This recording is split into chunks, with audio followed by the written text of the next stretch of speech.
आपका बहुत शुक्रिया ये तमाम जानकारियां साझा करने के लिए। मथुरा से बड़ी खबर है, तांत्रिक से इलाज कराने गई महिला से दुष्कर्म हुआ है।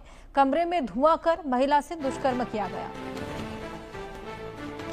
तो तांत्रिक से इलाज कराने ये महिला गई थी, जिससे दुष्कर्म और कमरे में धुआं कर दिया गया। दुष्कर्म करने वाले तांत्रिक के खिलाफ केस दर्ज कर लिया गया है। 8 साल से बच्चा नहीं हो रहा था। संतान की चाहत में तांत्रिक ने दुष्कर्म किया है। संतान की चाहत में झाड़ फूंक कराने ये महिला पहुंची हुई थी और इसके साथ ये दुष्कर्म, कमरे में धुआं कर दिया गया, जिसके बाद ये दुष्कर्म तांत्रिक के खिलाफ हालांकि केस दर्ज कर लिया गया है। और संतान की चाहत में तांत्रिक ने इस दुष्कर्म को अंजाम दिया है। झाड़ फूंक कराने के लिए ये महिला गई हुई थी। कई सालों से संतान प्राप्ति नहीं हो पा रही थी। अंधविश्वास की आड़ में देखिए किस तरीके से इस दरिंदगी को अंजाम दिया गया।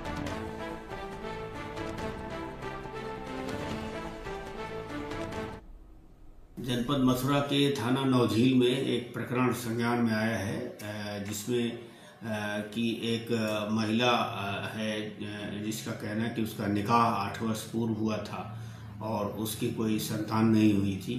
तो इसने विश्वास करके एक व्यक्ति है मुश्ताक अली नाम का, जो कि नौझील का रहने वाला है और ये तंत्र का कार्य करता है, इस पर भरोसा करके ये इसके पास गई थी। तो उसने उस महिला के साथ गलत कृत्य किया है।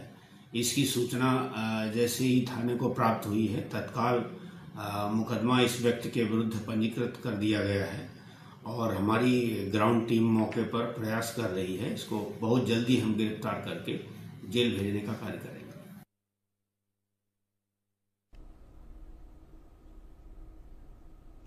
तो दुष्कर्म करने वाले तांत्रिक के ऊपर केस दर्ज किया गया है। जल्द ही एक्शन भी लिया जाएगा, लेकिन अंधविश्वास की आड़ में देखिए किस तरीके से इस दरिंदगी को अंजाम दिया गया है। तांत्रिक के पास से महिला पहुंची थी संतान की चाहत लेकर और इस दुष्कर्म को वहीं पर अंजाम दिया गया। 8 साल से संतान की प्राप्ति नहीं हो पा रही थी और उसी के बाद तांत्रिक तक ये महिला पहुंचती है और ये दुष्कर्म को अंधविश्वास की आड़ में ये दरिंदगी को अंजाम दिया जाता है। तांत्रिक के खिलाफ केस दर्ज कर लिया गया है और पुलिस का स्टेटमेंट भी आपने सुना।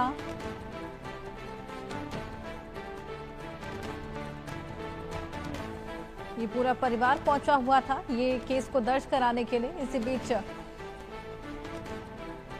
कमरे में धुआं करके इस दुष्कर्म को अंजाम दिया गया है। संतान की चाहत में तांत्रिक के पास में ये महिला पहुंची हुई थी और उसी बीच इस दुष्कर्म को अंजाम दिया गया है।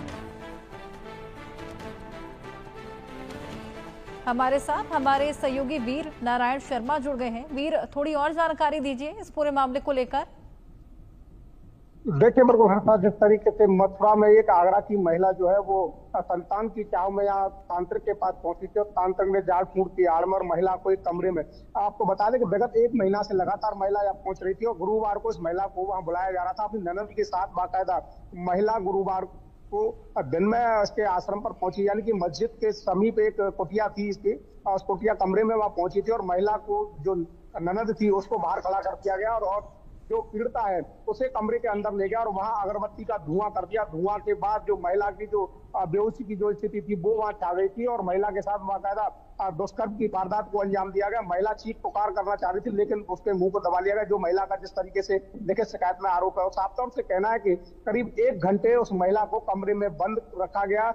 मुश्ताक अली नाम का जो समुदाय विशेष का ये युवक, हालांकि महिला भी समुदाय विशेष की, और 8 साल पहले इसका निकाह हुआ था और आगरा में निकाह होने के बाद इस पर जब संतान नहीं हुई 8 साल तक, तो संतान की चाह में अपनी ननद के साथ ये महिला मथुरा के नौझील कस्बा में पहुंची और वहां कस्बा में विगत 1 महीने से जा रही थी। तीसरी बार जैसे ही वहां पहुंचती है और ऐसे महिला के साथ दरिंदगी की वारदात को अंजाम दिया जाता है। दुष्कर्म करने के बाद ये महिला को धमकी दी जाती है कि अगर तुमने किसी को इस बात शेयर की तो आपको और आपके परिवार सहित हत्या कर दी जाएगी। तो इस डरी सहमी महिला सीधे आगरा वापस लौटी और आगरा जाने के बाद इस पूरी घटनाक्रम की जानकारी अपने पति को दी। पति को जिस तरीके से जानकारी दी गई, पति ने अपने परिवार लोगों को इस पूरी घटनाक्रम की जानकारी दी और जानकारी के बाद एसएसपी कार्यालय मथुरा पहुंचे मथुरा में ये पूरा जो मामला एसएसपी के संज्ञान में आया तो एसएसपी ने तत्काल प्रभाव से मामले में कार्रवाई के निर्देश थानाध्यक्ष को दिए। थानाध्यक्ष ने हालांकि इस मामले में मुकदमा जरूर दर्ज कर लिया, लेकिन 24 घंटे से ज्यादा का समय बीत चुका है। अभी तक आरोपी को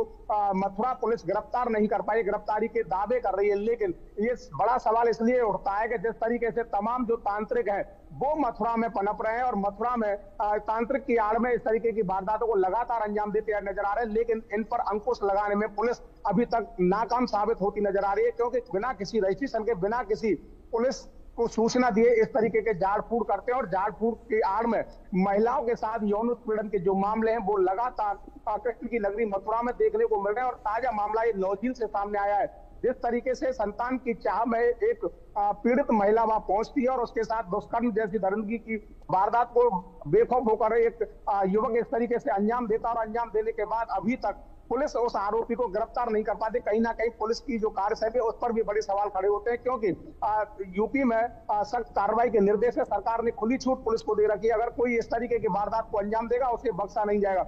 लेकिन यहाँ पुलिस की जो कार्यशैली है वो देखने लायक यही है कि 24 घंटे का जो समय है वो बीत चुका है, उसके बावजूद भी अभी आरोपी पुलिस की पकड़ से फरार घूम रहा है। अब देखना यही होगा कि जिस तरीके से पीड़िता के साथ इस दरिंदगी की वारदात को अंजाम दिया गया, पुलिस उसे कब तक पकड़ पाती है और किन धाराओं में उसे जेल भेजेगी और क्या सजा उसको दे पाती है। जी हर्षा।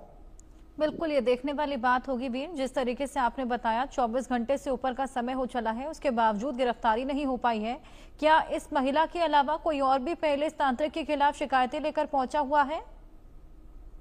देखिए बिल्कुल ऐसा, जिस तरीके ये कोई पहला मामला नहीं है। मथुरा के अंदर इससे पहले दिल्ली का एक परिवार बाकायदा गोवर्धन क्षेत्र में एक तांत्रिक के पास आया था। गोवर्धन के पौष इलाके में वो तांत्रिक जो है वो तांत्रिक विद्या करता था और उनकी जो पीड़ा थी वो भी संतान की चाह में यहाँ पहुंची थी, तो उनके साथ बाकायदा दरिंदगी की वारदात को अंजाम दिया गया। हालांकि इस मामले को जब मीडिया में आया, मीडिया में आने के बाद मुकदमा तो दर्ज किया गया, लेकिन आरोपी को हल्की धाराओं में जेल भेज दिया गया और वो कुछ दिनों बाद ही जेल से रिहा हो गया। तो कहीं ना कहीं जिस तरीके से जो पुलिस की कार्रवाई है वो यहाँ लचर देखती नजर आती है और ऐसे मामलों में अगर सख्त कार्रवाई नहीं होगी तो इनके जो हौसले हैं वो लगातार बुलंद होते नजर आए। तमाम जो तांत्रिक हैं वो एक तंत्र विद्या की आड़ में इस तरीके की घिनौनी हरकतों को महिलाओं के साथ अंजाम देते नजर आए, चाहे वो गोवर्धन थाना क्षेत्र, बरसाना हो, छाता हो, तमाम जो क्षेत्र है उनमें तांत्रिक जो क्रियाकलाप करने वाले लोग हैं। वाकई ये बेहद घिनौनी हरकत है, देखना होगा हालांकि कब तक ये गिरफ्तारी हो पाती है, क्या कुछ एक्शन लिया जाता है। बहुत शुक्रिया।